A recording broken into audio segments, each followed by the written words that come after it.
উত্তর ফতেপুর এলাকাবাসী কর্তৃক আয়োজিত আজকে ইসালে সোয়াব মিলাদ ও দোয়ার মাহফিলে আমাদের সকলকে উপস্থিত হওয়ার জন্য যিনি সক্ষমতা দান করেছেন সে মহান রব্বুল আলামিনের নিকট শুকরিয়া জ্ঞাপন করছি। সকলে বলি আলহামদুলিল্লাহ।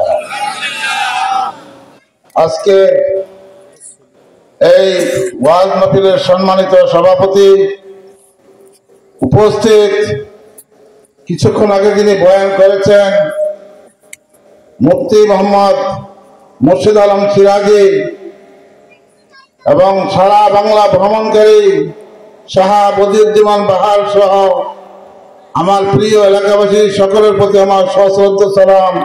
আসসালামু আলাইকুম ওয়া রাহমাতুল্লাহি ওয়া বারাকাতুহু।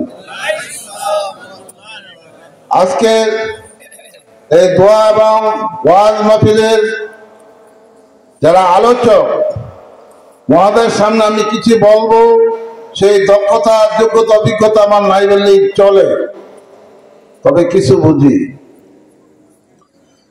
জিবরাইল আলাইহিস সালাম আল্লাহ তাআলাকে জিজ্ঞাসা করেছিলেন, হে আল্লাহ, আপনি কিসে খুশি হন? তখন আল্লাহ বলেছিল, আমি সিজদায় খুশি হই। তখন জিবরাইল আলাইহিস সালাম 30,000 বছর এই সিজদা করলেন। সিজদা করার পরে তিনি মনে মনে ভাবলেন যে আমার মতো এত বড় সিজদা আর কেউ করতে পারে নাই। অনেকদিন চলে গেছে, 30,000 বছর চলে গেছে, আল্লাহর তরফ থেকে উনি কোনো বাণী ওহী কিছুই পেতেছেন না। আল্লাহ তাআলাকে জিজ্ঞেস করলেন, আল্লাহ, আপনি কি আমার সিজদায় সন্তুষ্ট হন নাই? আল্লাহ বললেন, হ্যাঁ, আমি তোমার এই প্রশ্নের জবাব দেব। তার আগে তুমি আমার ওই আরশে আজিমের দিকে একটু তাকাও। সেখানে তাকায় দেখে লেখা আছে লা ইলাহা ইল্লাল্লাহু মুহাম্মাদুর রাসূলুল্লাহ।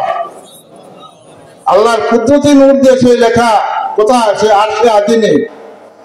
তখন জিবরাইল আলাইহিস সালাম আল্লাহ তাআলাকে জিজ্ঞেস করলেন, আল্লাহ, এই কলিমার সাথে আমার সিজদার সম্পর্ক কি? তখন আল্লাহ বলেছে, এই জিবরাইল, তুমি জানো না আমি দুনিয়া সৃষ্টি করব, জিন এবং ইনসান সৃষ্টি করব, এবং তাদের হেদায়েতের জন্য আমি লক্ষাধিক নবী এবং রাসূলকে পাঠাবো, এবং ওই রাসূলগণের মধ্যে আমি সর্বশ্রেষ্ঠ এবং সর্বশেষ নবী হযরত মুহাম্মদ মুস্তাফা সাল্লাল্লাহু আলাইহি সাল্লামকে আমার এই বান্দার হিদায়াতের জন্য পাঠাবো, এবং সেই বান্দাদের জন্য, সেই মহানবীর উম্মতের জন্য আমি 5 ওয়াক্ত নামাজ ফরজ করব। তার মধ্যে 17 রাকাত নামাজ আমার জন্য ফরজ করব, এবং সেই নবীর উম্মতরা সিজদায় যায়া সুবহান রাব্বিয়াল আলা 3 বার পাঠ করবে। তুমি জিবরাইল 30,000 বছর সিজদা করে যে নেকি করেছো, তার চেয়ে আমি 40,000 গুণ ওই নবীর উম্মতকে দিব। সুবহানাল্লাহ বলবেন না? আপনার কার উম্মত? নবীর উম্মত। সেই নবীর জন্য আমরা কি করি? কিছু করতে পারতেছি? হযরত মুসা আলাইহিস সালাম কেঁদেছেন যে আল্লাহ, তুমি আমাকে সেই নবীর উম্মত করে পাঠাও। অনেক কান্নাকাটি করেছেন। আসলে কি আমরা সেই নবীর জন্য কিছু করতে পারি? এটা দিলের মধ্যে রাখতে হবে। নবীর সুপারিশ ছাড়া কেউ কোনোদিন জান্নাতে প্রবেশ করতে পারবে না। এটা অতি ধ্রুব সত্য কথা এবং চিরন্তন সত্য কথা। কথায় বলে, কি বলে? পানি ছাড়া মাছ দুর্বল, শিকড় ছাড়া হলো গাছ দুর্বল, সূর্য ছাড়া দিন দুর্বল, চন্দ্র ছাড়া রাত দুর্বল, নেটওয়ার্ক ছাড়া ফোন দুর্বল, সন্তান ছাড়া পিতামাতা দুর্বল, পিতামাতা ছাড়া সন্তান দুর্বল, আর কি নামাজ ছাড়া কি দুর্বল? ঈমান দুর্বল। কাজেই আমরা ঈমানকে মজবুত করার জন্য আল্লাহ তাআলা যেন আমাদেরকে 5 ওয়াক্ত নামাজ পড়ার তৌফিক দান করেন। সকলে বলি আমিন। প্রিয় এলাকাবাসী, আমি আসলে কোনো মাদ্রাসায় লেখাপড়া করি নাই। আমার এই সামান্য কথায় যদি কোনো ভুল ত্রুটি হয়ে থাকে আমাকে আল্লাহর রাস্তায় মাফ করবেন। আর একটা অনুরোধ আপনাদের কাছে করব, সেটা হলো নবীর প্রেমে মত্ত হবেন। বলছে তিনটি জিনিস নিয়ে যুদ্ধ করো।